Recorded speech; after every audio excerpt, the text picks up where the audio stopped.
Madame, Monsieur, bonsoir. Bienvenue dans cette édition. Au sommaire de ce journal, la Commission électorale indépendante et le ministère de la Réconciliation nationale prêts pour l'encadrement des législatives. Kouadio Konan-Bertin a sondé ce jour le processus de l'élection dans le cadre d'une visite au président de la CEI, Ibrahim Koulibaly Kuibière. L'État se modernise, frais de mission, primes sportifs et bourses estudiantines. La Côte d'Ivoire dispose désormais d'une carte prépayée pour le règlement des dépenses, une solution économique lancée ce mercredi par le Trésor public.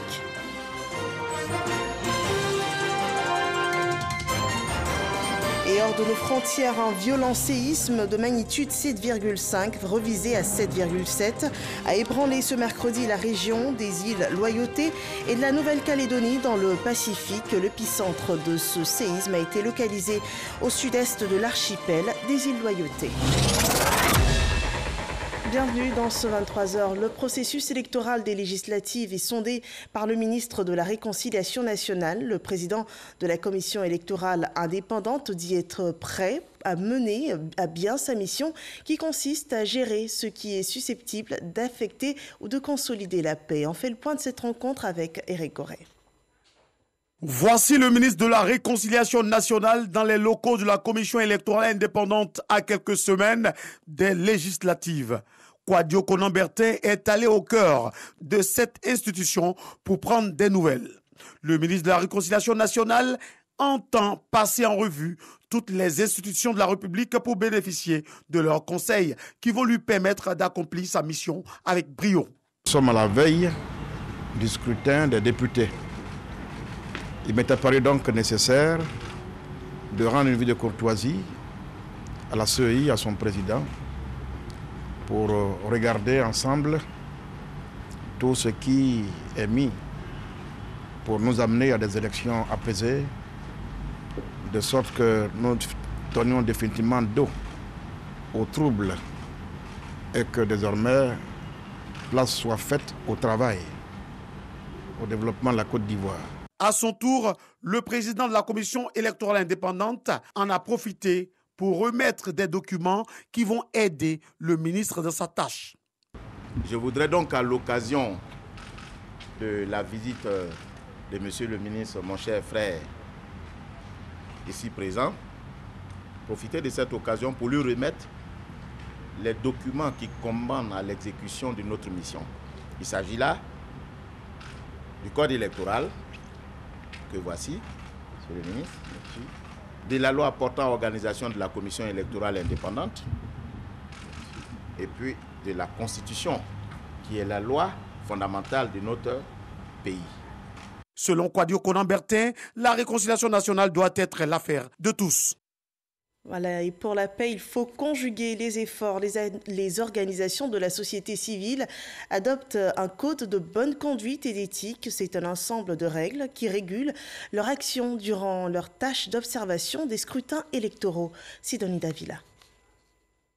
Tour à tour, les organisations de la société civile ont signé le code de conduite et d'éthique, un outil d'autorégulation de leur travail en tant qu'observateurs des élections. Observer un scrutin électoral demande beaucoup d'abnégation, mais aussi beaucoup d'éthique. Et pour nous, il était bon que l'ensemble des organisations qui participent à ce travail-là puissent se donner une ligne de conduite de sorte que notre action puisse être paramétrée et que chacun ne va pas un peu dans tous les sens. C'est une grande responsabilité et je pense que c'est une bonne chose parce que ce code-là engage toutes les ONG signataires à une conduite citoyenne et cela les engage aussi à observer une attitude indépendante, impartiale, mais surtout la neutralité vis-à-vis des partis politiques. Tous signataires, les organisations de la société civile se doivent de respecter ce code qui bénéficie de l'appui de l'USAID. Également partenaire, la commission électorale indépendante, CEI, s'emploie à suivre cette charte et à la vulgariser. La CEI va appuyer en termes techniques, et pourquoi pas les accompagner aussi, si besoin est, en termes financiers, pour pouvoir vulgariser ce code. Et en tout cas, nous sommes prêts à accompagner la société civile et nous sommes très heureux d'être partenaire technique. Le document, qui contient toute leur réglementation, est le fruit d'un travail de longue haleine des différentes organisations de la société civile mené par le NDI, National Democratic Institute. La cérémonie de ce jour s'inscrit donc dans la perspective de renforcer la crédibilité des organisations de la société civile ivoirienne exerçant dans le domaine de la démocratie et des élections. Ce code de bonne conduite apportera à coup sûr, selon les membres des organisations de la société civile, un changement significatif dans la réglementation des élections. Les diplomaties veillent aussi au maintien de la consolidation et la préservation de la paix en Côte d'Ivoire. L'ambassadeur d'Arabie Saoudite a été reçu dans ce cadre par le président du COSIM. Le diplomate invite les musulmans de Côte d'Ivoire à prier pour la pérennité du climat de paix dans le pays. Parga Sorokone des Madangui. L'ambassadeur du Royaume d'Arabie Saoudite en Côte d'Ivoire, Abdallah bin Hamad Assoubeh, chez le président du Conseil supérieur des imams des mosquées des affaires islamiques en Côte d'Ivoire, COSIM, Cheikh Aïma Traoré Mamadou.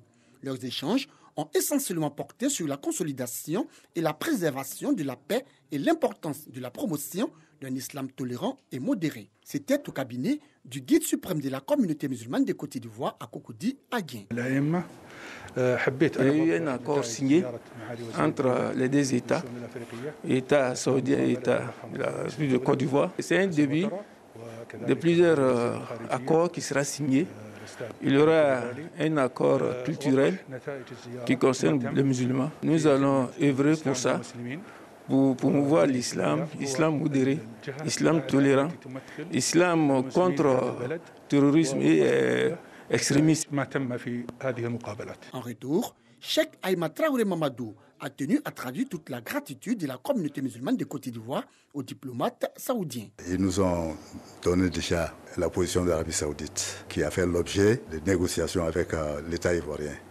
Donc ils sont prêts à nous aider et à réaliser cette cohésion nationale et cette union fraternelle entre les musulmans pour lutter contre le terrorisme et contre l'extrémisme religieux. Donc nous avons dit à son Excellence toute notre disposition à coopérer, à aider dans la réalisation de cet accord-là. L'excellence de relations de coopération et d'amitié entre la Côte d'Ivoire et l'Arabie Saoudite et la question du pèlerinage à la Mecque le Hajj 2021 ont également été abordées au cours de cette rencontre. À l'issue des échanges, l'ambassadeur du Royaume d'Arabie Saoudite et le président du COSIM ont invité la communauté musulmane dans son ensemble à multiplier prières et adorations pour une Côte d'Ivoire paisible et plus harmonieuse. La situation des fonctionnaires dits enseignants mal reclassés fut élucidée ce jour. Selon un article de presse, le ministère de la fonction publique aurait abandonné à leur triste sort les enseignants de la promotion 96-98 de l'école normale supérieure. En réponse, le directeur général de la fonction publique soutient que les personnes n'ayant pas bénéficié du dit reclassement n'y étaient pas admises, leur profil de carrière ayant été examiné selon la classification des grades et emplois dans l'administration. Le point avec Grace Kando. La fonction publique abandonne à leur triste sort des éducateurs mal reclassés de la promotion 1996-1998 de l'École normale supérieure ENS. Ce titre, paru dans un journal en ligne le 5 février, est selon le ministère de la fonction publique une allégation. Éclairage au cours d'un point presse. Le reclassement concernait seulement les fonctionnaires relevant de l'emploi d'instituteurs. Or, le nouveau collectif rassemblait des personnes qui avaient perdu cette qualité par le fait qu'elles avaient connu des promotions au grade supérieur. Elles n'étaient donc plus des instituteurs. Depuis quelques années, déjà avant même l'entrée en vigueur du nouveau profil des carrières. Ces personnes n'étaient donc pas éligibles à l'opération de reclassement, en ce sens que le décret numéro 2009-208 du 29 juin 2009 avait fixé sa date d'effet au 1er novembre 2009 et ne pouvait rétroagir pour s'appliquer à des situations antérieures à cette date. Selon le ministère de la fonction publique, en octobre 2017, il a été procédé à la régularisation de la situation administrative de cet effectif d'enseignants. La direction de la gestion administrative des personnels civils de l'État, direction donc compétente pour la production des actes administratifs des fonctionnaires, a conduit cette opération de correction des indices. Au total, 4198 arrêtés portant correction indiciaire ont été pris. Satisfaits du traitement réservé à leur demande, les responsables de ce collectif dit des enseignants mal reclassés ont exprimé leur remerciement au ministre de la fonction publique. Pour le directeur général de la fonction publique, les reclassements opérés sont conformes aux droits et à la situation administrative des intéressés. Selon Soro Ninagafol, ces reclassements ne souffrent d'aucune irrégularité. La technologie est au service de la gestion gouvernementale. Une solution de gestion économique a été lancée ce mercredi par le Trésor public. Il s'agit d'une carte prépayée de mission. L'objectif, c'est de garantir la sécurité des opérations de paiement et accroître la célérité des paiements des frais de mission, mais également des primes des sportifs et des bourses d'étudiants. Écoutons les explications que rapporte à ce sujet Jean-Luc Bongbo. Plus besoin de cash ou argent liquide pour payer les frais de mission à l'étranger de fonctionnaires et agents de l'État, les primes des sportifs ou encore les bourses des étudiants. Ces dépenses seront désormais réglées grâce à la carte dite prépayée de mission du Trésor public. Le choix du paiement des frais de mission par carte prépayée est destiné à l'atteinte des objectifs spécifiques ci-après. Réduire la manipulation du cash, sécuriser les fonds en évitant les cas d'agression liés à la détention d'espèces, apporter plus de souplesse aux agents en mission à l'étranger dans l'exécution de leurs opérations, réduire au strict minimum les risques liés aux opérations de change. Il s'agit là d'une autre avancée notable dans le processus de modernisation des outils de gestion du Trésor public et plus largement de l'administration ivoirienne. Il avait été retenu dans le plan national de développement 2016-2020, un axe stratégique dédié au renforcement de la qualité des institutions et de la gouvernance. La mise en œuvre des actions prioritaires de ce axe devait conduire à la prise de mesures clés intégrant la modernisation de l'administration. Piloté par la Banque nationale d'investissement et un partenaire privé, ce nouvel instrument de paiement a été présenté aux parterres de personnalités présents, parmi lesquels les ministres du budget et du portefeuille de l'État et celui de la modernisation de l'administration et de l'innovation du service public. Voilà une solution qui contribue à renforcer la bonne gouvernance et la mise en œuvre de cette politique. Nous en parlons. La Côte d'Ivoire a adhéré au partenariat pour un gouvernement ouvert. C'est une initiative qui a présenté les progrès réalisés par le pays pour ce qui est de la transparence dans la gestion des affaires publiques. Et selon ce rapport d'auto-évaluation 2020, le gouvernement ivoirien prend régulièrement des engagements contribuant à améliorer la gouvernance et la participation citoyenne dans notre pays. Jean-Luc Bongbo. C'est un espace supplémentaire d'expression pour la société civile et le secteur privé sur les problématiques liées à la gestion des affaires publiques. L'Open Government Partnership, OGP, ou Partenariat pour un gouvernement ouvert, vise à renforcer la qualité de la gouvernance en Côte d'Ivoire. L'Open Government Partnership, OGP, est une initiative lancée en septembre 2011 par 8 pays pour promouvoir la transparence dans la gestion des affaires publiques, la lutte contre la corruption, l'accès à l'information et la participation citoyenne. Selon le dernier plan d'action national de l'OGP, la Côte d'Ivoire a réalisé plusieurs progrès dans sa gouvernance. Au nombre de ses acquis, l'élaboration et la publication d'un budget citoyen, la construction d'une centaine d'établissements préscolaires communautaires, des acquis obtenus avec le soutien de la société civile. La plateforme PSIPGO, à travers ses membres, a contribué à la sensibilisation des populations, aux consultations des communautés et à la réalisation de plusieurs études, dont les thèmes cadrent bien avec les principes et les axes d'intervention de l'OGP. L'adhésion de la Côte d'Ivoire à l'initiative OGP vient accompagner la volonté du gouvernement de créer de la valeur ajoutée au bénéfice des populations ivoiriennes. La transparence dans la gestion des affaires publiques constitue une problématique importante pour le gouvernement ivoirien, car elle est l'un des piliers de la bonne gouvernance, gage de confiance et de développement économique de tout pays. L'initiative OGP est soutenue par le programme d'appui au gouvernement ouvert francophone, PAGOF. Pour son plan d'action 2020-2022, l'OGP Côte d'Ivoire met l'accent sur le budget participatif, la lutte contre la corruption, le télétravail, la santé et l'éducation. Passons à présent au point de la situation sanitaire en Côte d'Ivoire.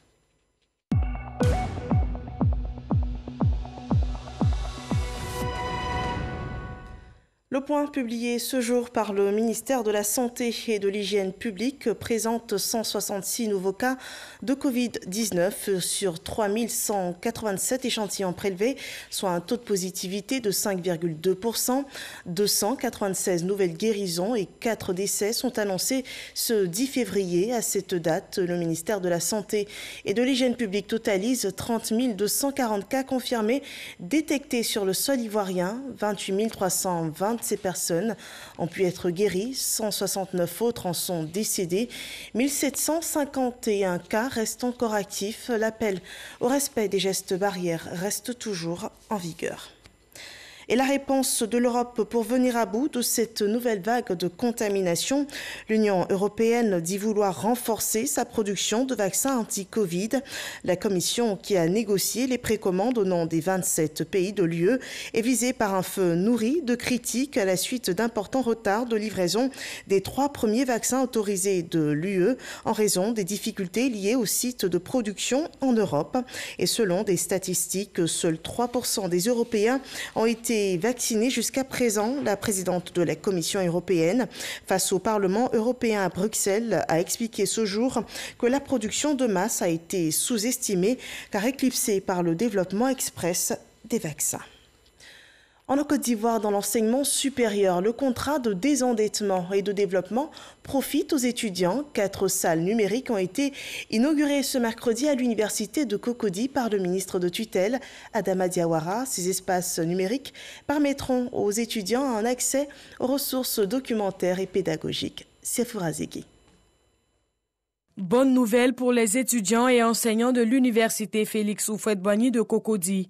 4 salles numériques viennent d'être aménagées et équipées pour leur faciliter la tâche dans leur recherche. Souvent même, on est obligé de passer des heures à chercher une seule œuvre et c'est assez compliqué. Cela nous permettra d'être assez ouverts au digital et assez ouvert à l'extérieur. Ces espaces numériques interviennent dans le cadre du contrat de désendettement et de développement C2D, piloté par l'Agence française de développement AFD. La France, premier partenaire de la Côte d'Ivoire dans le domaine de l'enseignement supérieur et de la recherche scientifique, est disposée à apporter son appui à la Côte d'Ivoire. Depuis 8 ans, nous avons consacré 90 milliards de francs CFA à ce secteur prioritaire. Et nous allons continuer. Au moment où on commence ce nouveau mandat, sur ce secteur prioritaire pour la Côte d'Ivoire, la France sera présente. L'installation de ces salles numériques dans les universités de Côte d'Ivoire est l'expression d'une volonté politique qui vise à renforcer l'accès des étudiants aux ressources numériques. Adama Diawara, le ministre de l'Enseignement supérieur et de la Recherche scientifique, apprécie le geste de la France envers la Côte d'Ivoire. La nouvelle méthode d'apprentissage qui sied donc au système LMD nécessite l'utilisation des outils tels que les TIC. Alors d'où l'importance d'avoir des espaces numériques tels que les 4 que nous venons d'avoir grâce au CDD. Je remercie au passage infiniment d'ailleurs la France pour son soutien constant à notre système d'enseignement supérieur, en particulier et de façon générale même à notre système éducatif. À ce jour, 10 espaces numériques ont été aménagés, équipés et remis aux universités bénéficiaires. Chaque salle numérique est composée de 30 ordinateurs portables, un système de projection vidéo et 2 imprimantes laser, entre autres. À terme, le projet prévoit la mise en place de 16 espaces numériques dans les universités de Côte d'Ivoire. Coût global de l'investissement, plus d'1 milliard de francs CFA. Dans le secteur agricole, la campagne 2021 de commercialisation des noix brutes de cajou est ouverte depuis le 3 février dernier. Le prix minimum d'achat chez les producteurs est de 305 francs CFA le kilogramme, soit une baisse de 95 francs CFA par rapport à l'année dernière. Une dégression forcée par la crise sanitaire qui ralentit l'activité commerciale sur les marchés mondiaux, et Noël Gagnon expose la situation. Producteurs, exportateurs, négociants, depuis le 3 février, la campagne 2021 de commercialisation interne du cajou est ouverte et les prix sont connus. Prix minimum obligatoire bord champ pour la noix de cajou bien séchée et bien triée, ne comportant aucune matière étrangère, 305 francs le kilogramme. Prix plancher obligatoire magasin intérieur, 330 francs le kilogramme. Prix plancher obligatoire magasin portuaire, 389 francs le kilogramme. Premier constat, les prix sont en baisse par rapport à ceux pratiqués en 2020. La raison essentielle, la crise sanitaire et son impact sur le coût du marché mondial. 305 francs, c'est la réalité du marché actuel. Nous avons véritablement insisté pour que le prix ne soit pas en déconnexion avec la réalité du marché international. Et je peux vous dire, nous avons vraiment bon espoir que cette année, le prix, en tout cas, soit plus que ce que le gouvernement a annoncé, du fait du jeu de la concurrence, du fait de la capacité des acteurs nationaux à pouvoir mobiliser, à lever des fonds dans les banques localement. Pour rappel, le gouvernement a dû consentir une subvention de 35 milliards pour amortir les impacts de la crise sur les gains des producteurs en 2020. Nous avons validé plusieurs dossiers pour un montant total de 34 milliards 695 millions pour un volume de 264 000 tonnes. Maintenant, sur ces 264 000 tonnes, il y a une première phase qui était à 100 francs, subventionnée à 100 francs. Et après, il y a une autre seconde phase qui était subventionnée à 200 francs au kilogramme. Pourquoi cette variation? Cette variation, parce que, comme on vous a dit, le premier conseil présidentiel qui a validé la subvention, c'était aller sur la base de 100 francs par kilogramme. Et avec les évolutions du marché, les prix ont continué à baisser et le conseil présidentiel a revu la subvention à la hausse qui est passée de 200 francs. Pour la campagne 2021, le Conseil invite les producteurs à faire de la qualité leur cheval de bataille. Sachez qu'ils sont plus de 300 000 producteurs à vivre de cette spéculation dans les zones de production du nord et centre de la Côte d'Ivoire. Dans la région du Haut-Sassandra, 10 fermes avicoles d'une valeur de 140 millions de francs CFA sont offertes aux populations, une action du ministère de la Promotion de la Jeunesse et de l'Emploi des Jeunes en partenariat avec le ministère des Ressources animales et halieutiques. 3300 jeunes Ivoiriens sont ciblés par ce projet d'insertion professionnelle. Soro Corona. Natacha Guina est aujourd'hui une avicultrice moderne. Un rêve d'enfant devenu réalité grâce à l'Agence Emploi Jeune à travers le programme d'appui à la production avicole nationale. C'est l'emploi jeune qui a donné l'information qu'il y a un projet où on veut former des jeunes en aviculture. Et ainsi, nous sommes allés déposer nos papiers à l'emploi jeune et puis ils nous ont pris. Financé à plus de 6 milliards 800 millions de francs CFA, le projet d'insertion de 3300 jeunes dans le secteur avicole est mis en œuvre par le ministère de la Promotion de la Jeunesse et l'Emploi des Jeunes et celui des Ressources animales et halieutiques. Ainsi, le PAPAN vise à contribuer à résorber le chômage des jeunes tout en luttant contre l'insécurité alimentaire. Pour la phase pilote lancée en 2018, 128 fermes dénommées Petites Entreprises Avicoles ont vu le jour. Les bénéficiaires de la région du Haut-Sassandra ont reçu les clés de leurs fermes. Les bénéficiaires ont traduit leur gratitude au gouvernement pour cette opportunité qu'il offre à la jeunesse ivoirienne. Nous voulons exprimer nos gratitudes et notre reconnaissance au président de la République, son Excellence, M. Alassane Ouattara.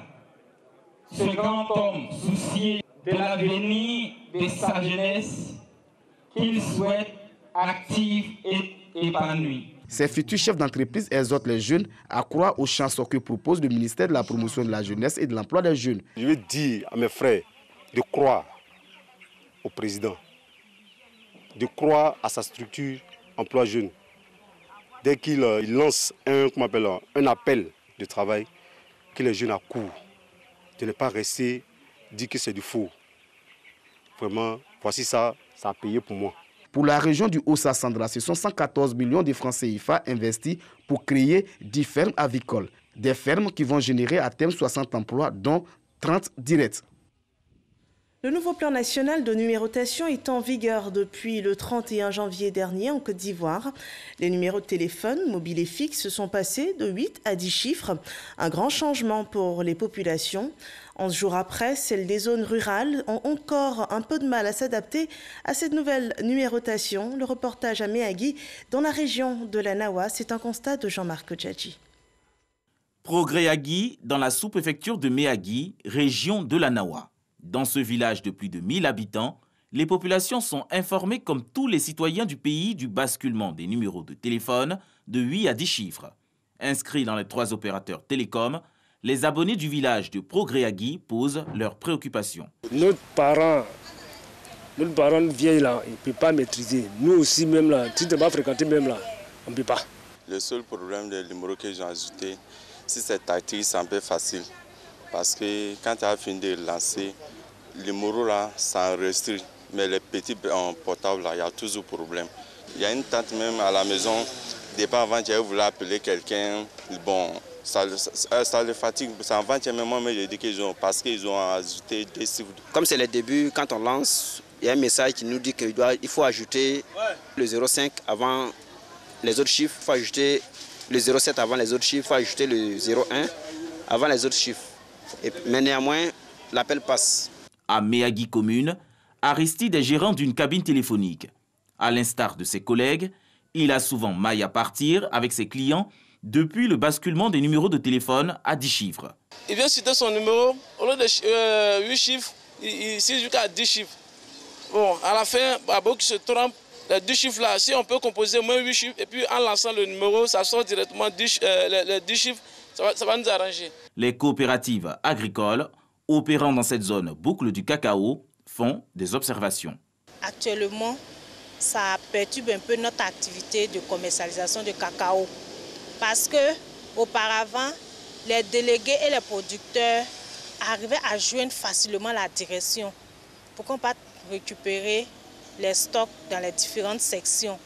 Mais aujourd'hui, avec ce basculement, ils ne sont pas vraiment à mesure de savoir c'est devant quel opérateur on doit ajouter le 07, le 05, le 01. Face à cette galère des populations rurales, l'autorité de régulation des télécommunications de Côte d'Ivoire, ARTCI, dit avoir arrêté avec les 3 opérateurs de téléphonie la possibilité que les numéros à 8 chiffres continuent de passer pendant une période d'1 mois, le temps que les usagers s'habituent aux 10 chiffres. Une assistance vocale ou par SMS et des applications à télécharger pour les smartphones sont disponibles pour modifier automatiquement les répertoires téléphoniques des abonnés.